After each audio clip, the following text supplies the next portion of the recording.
Welcome to VBC on TV. నేను ప్రసన్న. అవినీతిని సూటిగా ప్రశ్నించే ధైర్యం లేనప్పుడు విఘ్నతతో ఓటు వేయాలి అని తెలుగు శక్తి అధ్యక్షులు బివి రామ్ పిలుపునిచ్చారు. విశాఖ డాబా గార్డెన్ విజయ ప్రెస్ క్లబ్ లో ఏర్పాటు చేసిన మీడియా సమావేశంలో ఆయన మాట్లాడారు. రేపు జరగనున్న ఎన్నికలలో అందరూ తమ ఓటు హక్కును వినియోగించుకోవాలని కోరారు. జరుగుతున్న అవినీతిని అక్రమాలను ఎదిరించే ధైర్యం లేనప్పుడు ఓటు వేసినప్పుడైనా సరైన నాయకుడిని కేవలం ఓటుతోనే దేశ భవిష్యత్తు, రాష్ట్ర భవిష్యత్తు ఆధారపడి ఉన్నాయని రామ్ అన్నారు.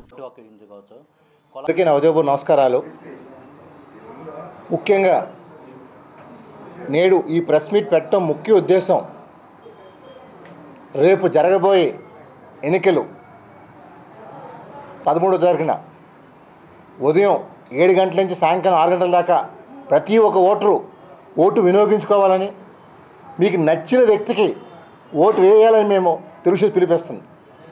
ఎందుకంటే ఈవేళ మనం చూసినట్లయితే ఇతర దేశాల నుంచి, ఇతర రాష్ట్రాల నుంచి ప్రజలు లక్షల తరలి వస్తున్నారు మా రాష్ట్రంలో ఓటు వేసుకోవడం కోసం. ముఖ్యంగా నేను కోరేది ఇక్కడ లోకల్గా ఎవరైతే ఉన్నారో ఇతర జిల్లాలో దయచేసి బద్దకించకుండా ఓటు వేసి మీ హక్కుని కాపాడుకోమని చెప్పి పిలిపిస్తున్నాను.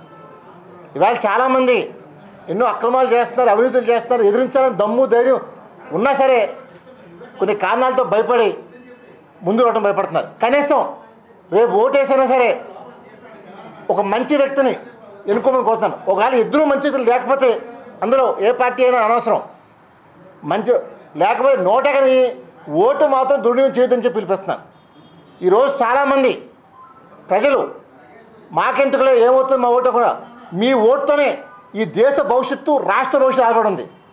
అందులో ప్రతి ఒక్క 5 సంవత్సరాల కోసం వచ్చి ఓటు రేపు మీ నాయకుడు ఈ రాష్ట్రాన్ని బాగా పరిపాలించాలన్నా, మీ ప్రజాప్రతినిధి మీకు అందుబాటులో ఉండాలన్నా, మీరేమైనా ప్రశ్నించాలన్నా ముందు మీరు ఓటు వేయాలి.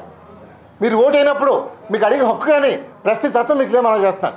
మీరు నిజంగా దేశ ద్రోహం లెక్క చేస్తున్నాను.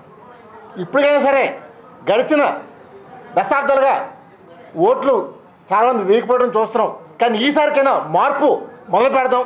రేపు వచ్చే ఎలక్షన్ నుంచి రేపు మార్పు మొదలై కనీసం 90% ఓటింగ్ శాతం పెరిగేలాగా రాష్ట్రంలో నేను కోరుకుంటున్నాను.